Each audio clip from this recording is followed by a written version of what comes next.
Est-ce vraiment possible d'être libre?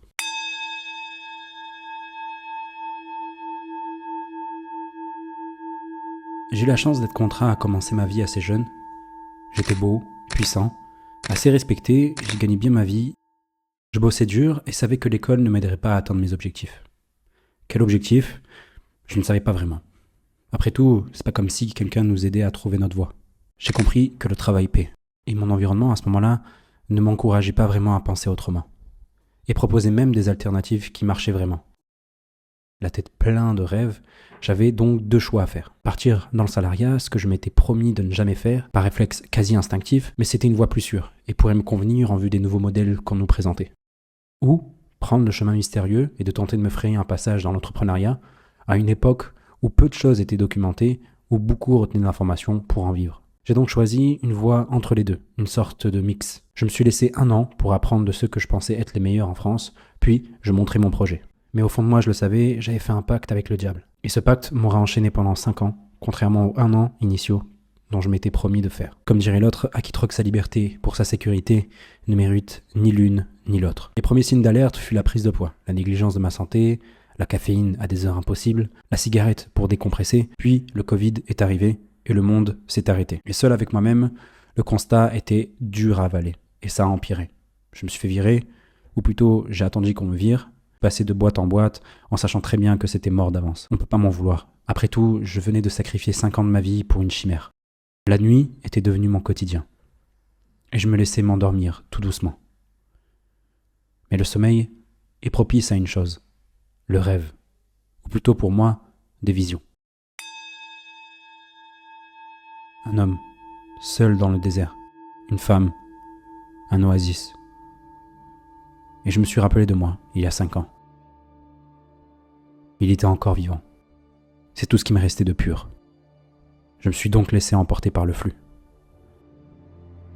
Et c'est là que j'ai vu le désert, les chaînes qui me retenaient d'avancer, reliées au loin à l'homme que je voulais devenir. Et c'est en sentant le poids des chaînes d'un côté de mon corps que je l'ai vu. L'enfant que j'étais. J'étais à la croisée des chemins. Il a fallu que je vive tout ça pour en arriver là, ou j'ai toujours évité ce moment jusqu'à présent. Je le savais, aucun retour en arrière n'était possible. Derrière moi, le feu ardent de ma dépression me poussait vers l'océan inconnu de possibilités, alors j'ai pris ce que j'avais dans un sac à dos et décidé de marcher. Après tout, je n'avais plus rien à perdre et surtout, plus rien à prendre là où j'étais. J'ai donc entrepris de traverser le Maroc à pied, avec une idée simple, rejoindre le désert. Si je devais mourir pendant le voyage, je l'accepterais. Si j'en revenais vivant, le message serait clair. Et je t'ai tout documenté. C'est la première vidéo de ma chaîne YouTube et c'est là que tout a commencé pour moi. Rien ne s'est passé comme prévu. Mais paradoxalement, tout s'est très bien passé. Et je suis revenu avec un seul enseignement. Dieu est grand. J'essaie d'obtenir du coup ce que j'ai toujours voulu, la liberté. Si on définit la liberté comme l'addition de l'autonomie et de l'indépendance, alors c'est faire ce que tu veux, quand tu veux, où tu veux, avec qui tu veux. C'est mon projet. Et je l'ai appelé le projet Ouria. Alors voici mon but avec toutes ces vidéos. Conquérir ma liberté, partager la vérité de ce monde pour mourir en homme de Dieu et accomplir, je crois, la mission qui m'a été donnée.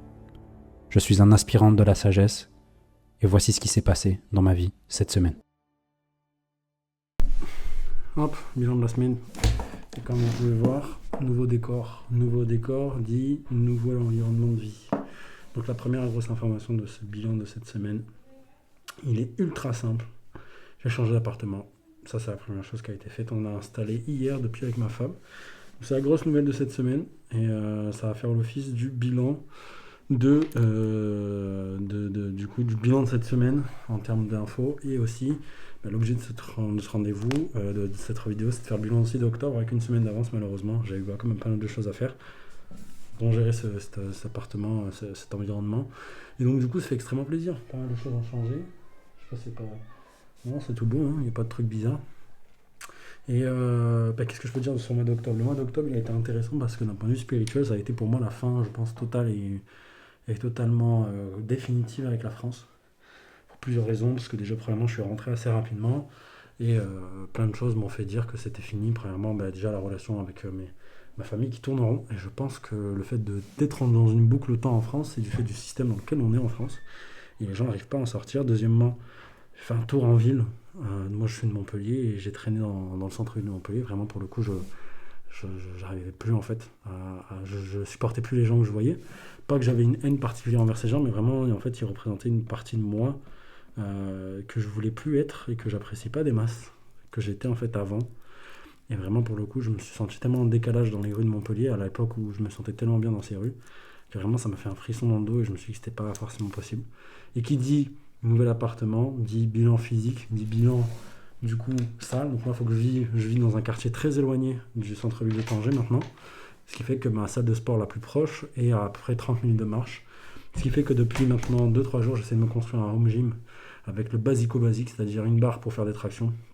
Là, j'étais en recherche totale d'anneaux olympiques que j'ai galéré à trouver. Vous imaginez, on vit à Tanger, qui est sans doute la deuxième ou troisième ville la plus grande du Maroc, et je ne trouve pas d'anneaux olympiques à Decathlon. Je vais faire la commande, pareil pour des outils basiques de musculation, comme, je sais pas moi, des bandes avec des mousquetons. Vous savez, les bandes qu'on met autour des poignets ou autour des chevilles, avec un mousqueton et qui nous permet de faire ce qu'on veut à la salle. Ça, encore une fois, ça a bloqué. Malheureusement, je ne sais pas pourquoi. Ça ne marche toujours pas. Et enfin, tout ce qui est le lead, donc les haltères, etc., qui du coup pèsent qui du coup coûtent assez cher, on va pas se mentir. Et du coup, voilà, je vais pas vous montrer parce que j'ai la flemme de monter jusqu'en haut parce qu'il y a 4 étages littéralement à monter. Et du coup, voilà, je me retrouve dans une situation où j'ai un home gym, donc plein de choses vont se passer, plein de choses vont changer. Premièrement, je suis dans un quartier ultra calme. Deuxièmement, je suis loin de la ville, donc très compliqué. On doit faire les courses une fois par semaine, donc vraiment manger ce qu'il y a dans le frigo et pas plus. Ce qui fait que je pense que je vais perdre beaucoup de poids. Et enfin, dernier point qui est super important, j'ai mon home gym. Je me réveille, je vais à la mosquée qui est juste en bas de chez moi, littéralement. C'est là, je sors en bas, il y a la route, je descends une route et la mosquée est là. Et ensuite, je fais mon entraînement en rentrant à la salle, en rentrant à la maison. Donc ultra heureux, vraiment très heureux de tout ce qui se passe actuellement. Et donc du coup, on va faire le bilan physique est fait. Donc là, je rentre dans la phase 2 du coup de ma perte de poids. On va essayer de stabiliser à peu près à 14% de body fat, là où j'ai terminé, on va dire 14-15% de body fat, là où j'ai terminé mon truc. Et étant donné que j'ai tout un nouveau entraînement, un tout nouveau mode d'entraînement avec du coup une salle chez moi qui est en fait une salle de street workout après améliorée avec le minimum basique, ce qui fait que l'objectif c'est surtout aussi de peut-être apprendre les fondamentaux du calisthenics, ce qui m'a toujours fait bander, pour être très honnête. J'ai toujours voulu maîtriser ce genre de truc, et là c'est un peu l'objectif que je me suis donné, je pense, c'est d'atteindre ce niveau là. Et donc tout doucement je suis en train de me construire un petit programme au fur et à mesure que la salle s'améliore, etc. Donc ça c'est le gros point. Et enfin, qu'est-ce que je peux dire de plus? Pas grand chose. Donc voilà, là en termes de bilan spirituel, pas beaucoup de lecture, je vais être très honnête, j'étais pas mal occupé. Et comme d'habitude, comme je le dis depuis maintenant plusieurs années, j'ai l'impression qu'il y a vraiment un triangle qui est impossible à réconcilier, à part avec un focus monstrueux qui est entre spiritualité, santé, argent. Voilà. Ou on peut mettre un autre, ça peut être ami par exemple. Donc c'est très compliqué, ou amour. Donc moi j'ai du mal à faire ça. Donc en gros, amour. Donc il y a plusieurs choses pendant la vie. Amour, amitié, argent, santé, religion. Et en gros, on peut en choisir 3. Et j'ai beaucoup de mal à caler amour, argent, santé. Ça, j'arrive, ça. Amour, argent, santé. C'est-à-dire faire du sport, être bien avec ma femme et gagner de l'argent. Ça, il n'y a pas de problème. Ça n'a vraiment aucun souci. Mais par contre, je prie moins, je suis moins dans mon décre. Je fais le minimum syndical en termes de religion. Et quand j'ai spiritualité, argent, santé, je délaisse ma femme. Donc c'est toujours un triptyque très compliqué à avoir. Mais tout doucement, on commence à le construire. Et c'est vrai que je dois pas mal faire de concessions, tu vois. J'ai pas beaucoup lu, par exemple, cette semaine. Là, c'est depuis en fait 2-3 mois, en fait, depuis 2 mois, j'ai pas lu. Là, on est le 10 novembre, on est le 11 novembre, pardon, on est 19h, j'ai toujours pas fini un livre que j'aurais fini en 3 jours, quoi. Donc, exactement, c'est ça le gros problème. C'est qu'il y a un triangle, on peut pas choisir plusieurs choses. Ce qui fait que voilà, quoi, clairement, c'est des grosses problématiques à gérer, mais qui, en fait, je comprends très rapidement que il n'y a pas grand chose d'autre à faire finalement, mis à part peut-être trouver un partenaire qui comprend totalement les choses, ce qui est de plus en plus le cas avec ma femme. Et voilà, tout simplement, on avance tranquillement. Donc ensuite, faire bilan du mois d'octobre sur un point de vue financier. Donc En début octobre, j'ai fini la mission avec mon client avec qui j'ai pas eu de bons rendez-vous, donc ça a été une grosse problématique. Et je commence du coup le mois, pas très motivé le mois d'octobre. J'étais pas trop dans le mood. Sur la première vidéo que j'ai regardée, j'étais pas trop voilà, dans le mood. Je trouvais que je me plaignais pas mal. Et non seulement j'ai été payé, parce que c'était ma grosse crainte en début de semaine, mais en plus de ça, il était plutôt content. Et en plus de ça, il veut me revoir fin de ce mois-ci pour potentiellement continuer la collaboration avec d'autres choses en place. Donc ça fait extrêmement plaisir. Et car j'ai eu au courant, et aussi en plus de ça, j'ai été payé, ce qui m'a permis en fait tout simplement de partir en France, là où je me suis rendu compte de ce que je vous ai dit plus tôt. Et car j'ai eu au courant, et oui, et au courant de ce mois-ci, j'ai une nouvelle mission qui a commencé d'abord par un petit test. Ça me faisait chier, j'aurais voulu le facturer directement, mais j'ai accepté parce que voilà, tout simplement, ça rentrait dans, on va dire, mis à part le fait qu'il me demandait un test qui était payé bien sûr, mais qui nécessitait, on va dire, moins de temps, et donc du coup, je facturais moins à l'entrée. Ça m'a permis tout simplement de le rentrer dans la boucle. Et ça m'a même donné une idée d'une